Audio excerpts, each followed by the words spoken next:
Hey everyone, welcome back to the English Connect podcast, your home for learning English through real, honest, meaningful conversations. I'm your host, Sophia, and I am here with the one and only Jason.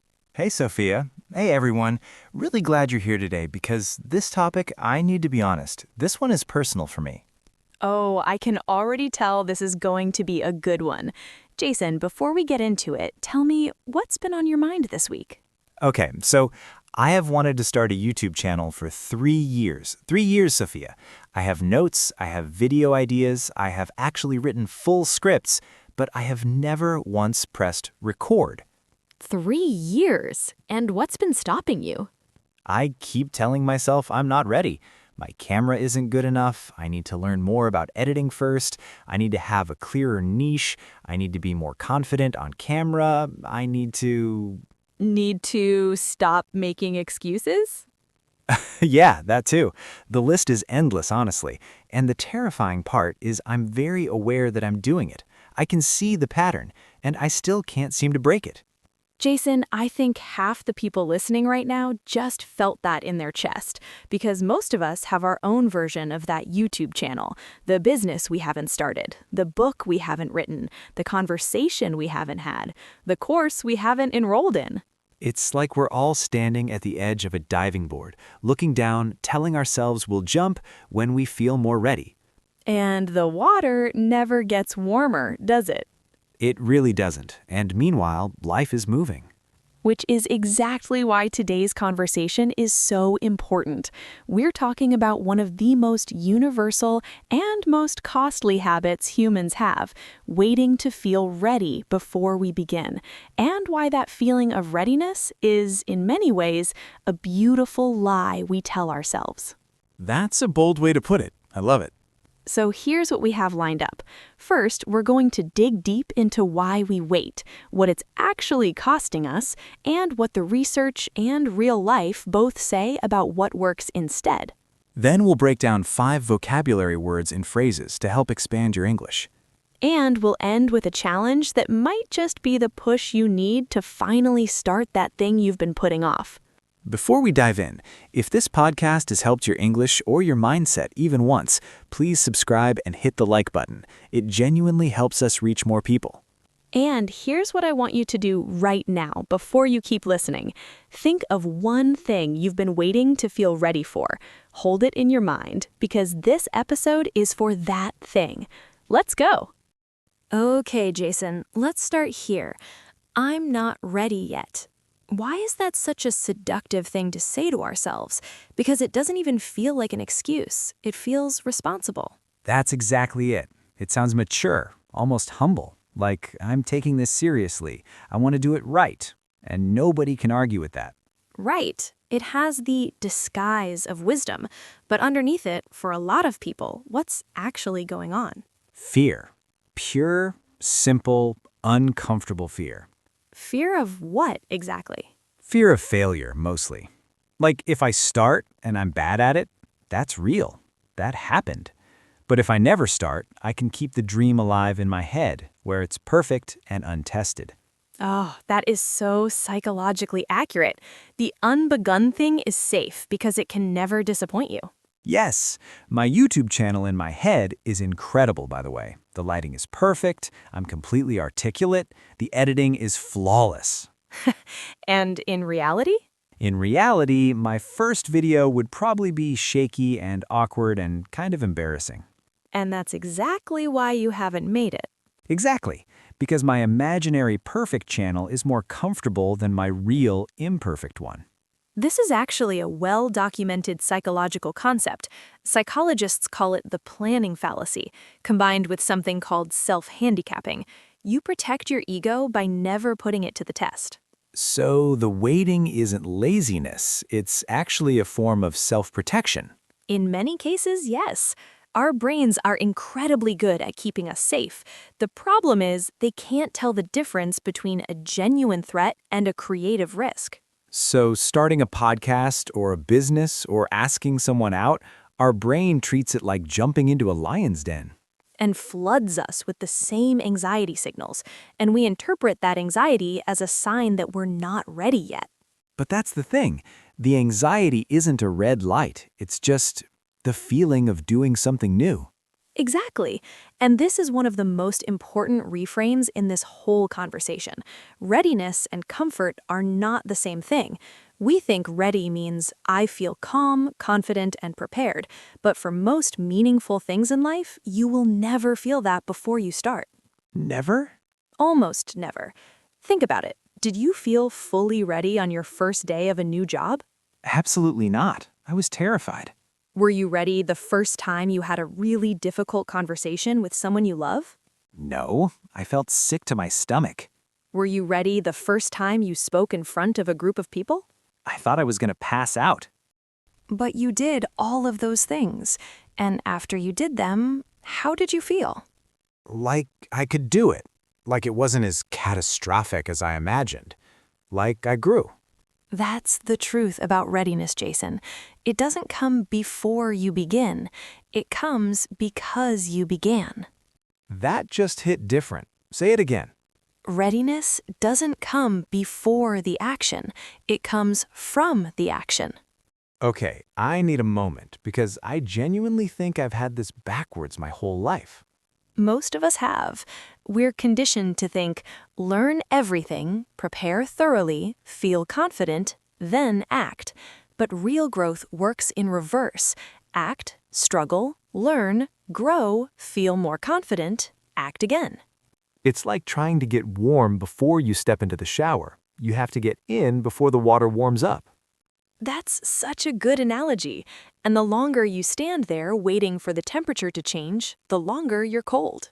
So let's talk about the cost, because I don't think people fully reckon with what waiting is actually taking from them. The cost is staggering, and I think we underestimate it because we don't see it as a loss. We see it as a delay. Like, I haven't missed anything, I just haven't started yet. But time is not a pause button. Not even slightly. Every day you wait is a day you don't have experience, feedback, momentum, or results. You're not neutral when you're waiting. You're falling behind the version of yourself you could be becoming. And there's the opportunity cost, too. The people who could have been helped by your work, your ideas, your product, they're not being reached. Right. I think about this a lot. Imagine a teacher who wanted to write a book about how to help struggling students, but spent 10 years waiting to feel like enough of an expert. All those students in that decade who would have benefited from that book, they don't get helped. So waiting doesn't just cost you, it costs everyone you could have served. And on a smaller, more personal level, there's the psychological cost. Living in a perpetual state of someday is exhausting. It's a low-grade anxiety that lives in your chest. The thing you haven't done quietly drains your energy and your confidence. Because it becomes evidence that you can't follow through. Every day you don't start, your brain is quietly taking notes. Yes, we said we'd start this, we haven't, we probably won't, and slowly your self-trust erodes. That's such a real dynamic. I've experienced that. The longer I didn't start the YouTube channel, the more convinced I became that I was the kind of person who just doesn't do things like that. And that story about yourself becomes a cage. So the antidote to that is, what, just start? Start. Badly if necessary, incompletely if necessary, nervously if necessary, but start. Tell me more about what that actually looks like, though, because just start sounds simple, but for someone who is genuinely overwhelmed or afraid, it can feel impossible. Totally fair. So let's get practical. The first thing I'd say is shrink the start.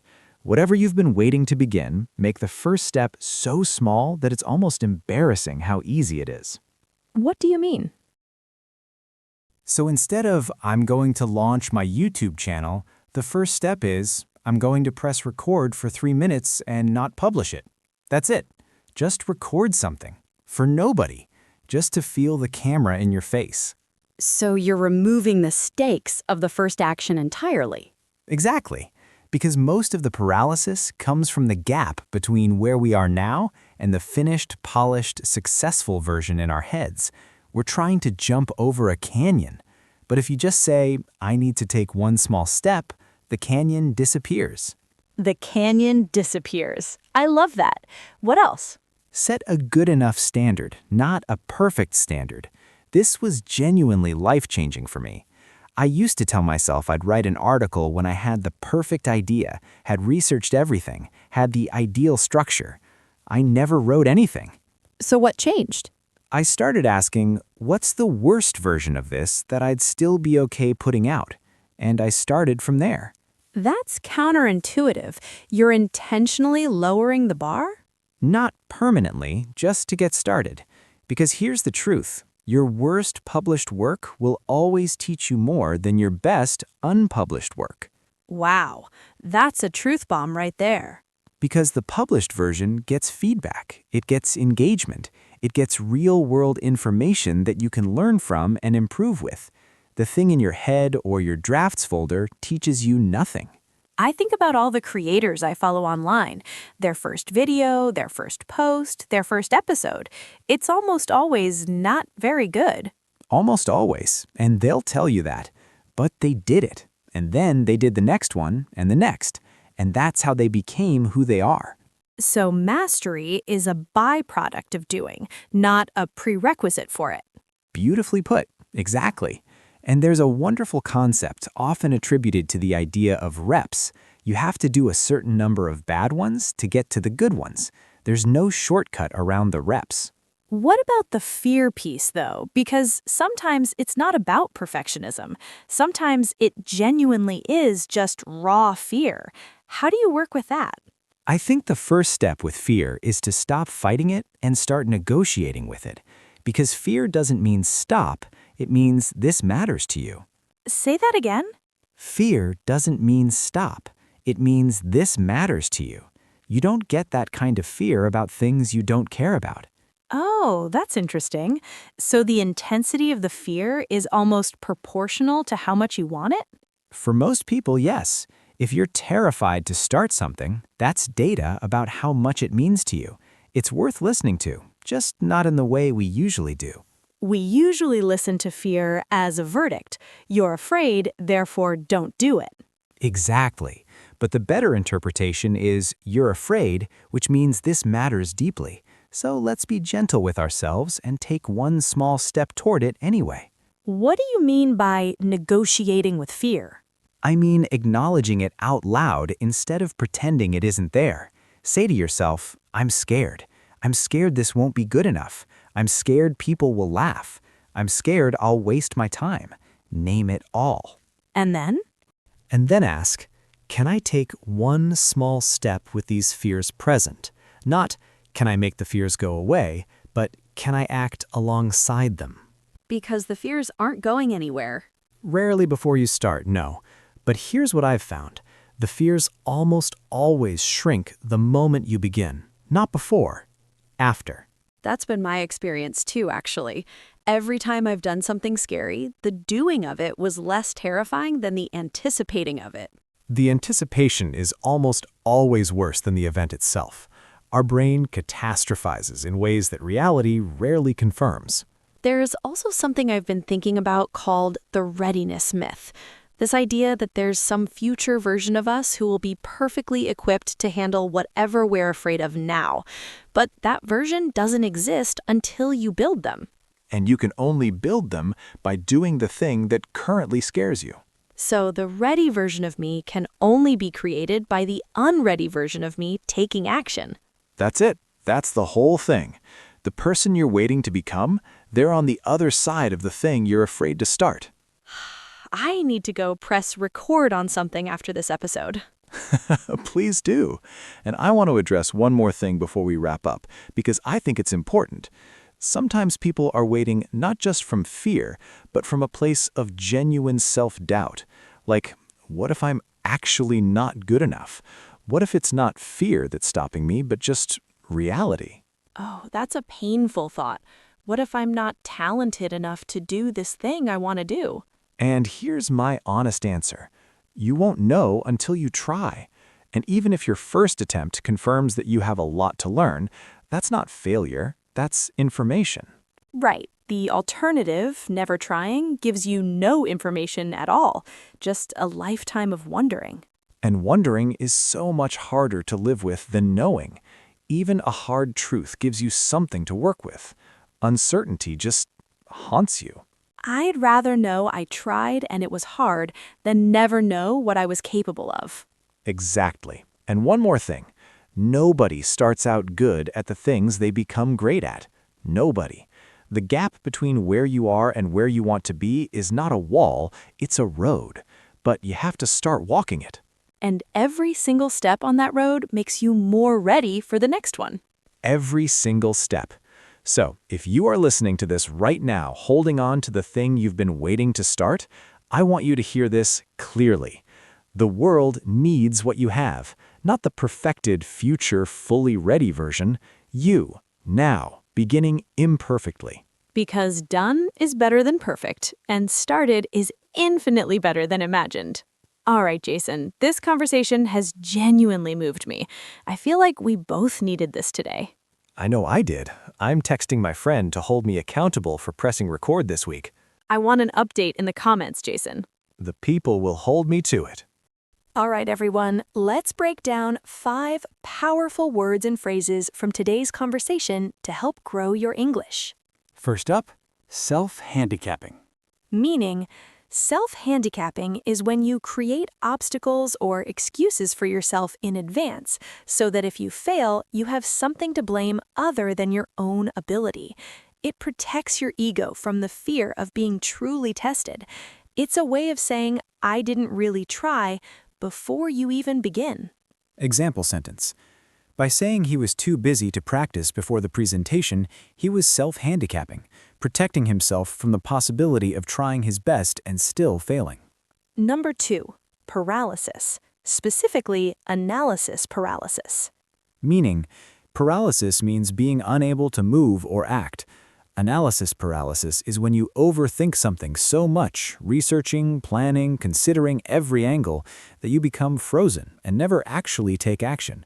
You prepare forever and begin never. Example sentence.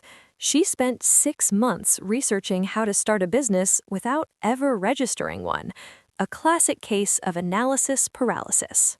Number 3, prerequisite. Meaning, a prerequisite is something that must exist or happen before something else can happen. It's a required condition that comes first. In today's conversation, we challenged the idea that confidence is a prerequisite for action, when actually, action creates confidence. Example sentence. Many people believe experience is a prerequisite for applying to senior roles, but many employers value potential and attitude just as highly. Number 4, momentum. Meaning, momentum is the force or energy that builds up as something moves forward. In life and work, momentum means the growing sense of progress, motivation, and speed that comes once you've started something. It's almost impossible to create from a standstill. You have to start moving first. Example sentence. Once she started writing just 1 paragraph a day, she built momentum and finished her entire novel in 4 months. And finally, number 5, catastrophize. Meaning, to catastrophize means to imagine that the worst possible outcome is what will happen, and to treat a minor or uncertain situation as though it will be a complete disaster. It's a common anxiety pattern where your brain jumps to the most extreme negative scenario. Example sentence. Every time he thought about asking for a raise, he catastrophized, imagining his boss firing him on the spot, even though that outcome was extremely unlikely. Jason, I have to say, this might be one of my favorite episodes we've ever recorded. Mine too, and I feel genuinely lighter, like something shifted for me today. That's the magic of saying things out loud. Sometimes you already know what you need to hear. You just need someone to say it with you. All right, here is your challenge for this week, and it is non-negotiable. He means business. I do. This week, we want you to take one action toward the thing you've been waiting to feel ready for. Not finish it, not perfect it. One action. Send the first message. Open the blank document. Make the call. Press record. Sign up for the class. Whatever your thing is, do one small, real, imperfect thing towards it. And then, and this is the most important part, come back to the comments and tell us what you did, because sharing it makes it real. It creates accountability, and your courage will inspire someone else who is also waiting. We read every comment, every one, and we will be cheering for you. Also, I am publicly committing right here in this outro that I am recording my first YouTube video this week. The people have heard it, Jason. There's no backing out now. I know. Hold me accountable in the comments, please. If this episode resonated with you, share it with someone who has been waiting. Send it to that friend who keeps saying someday. It might be exactly what they need today. And if you're new here, welcome. Please subscribe so you never miss an episode of English Connect. Before we go, here's the thought we want to leave you with today. The most dangerous place to live is in the comfortable almost. Almost started, almost tried, almost began. Stop almosting your life.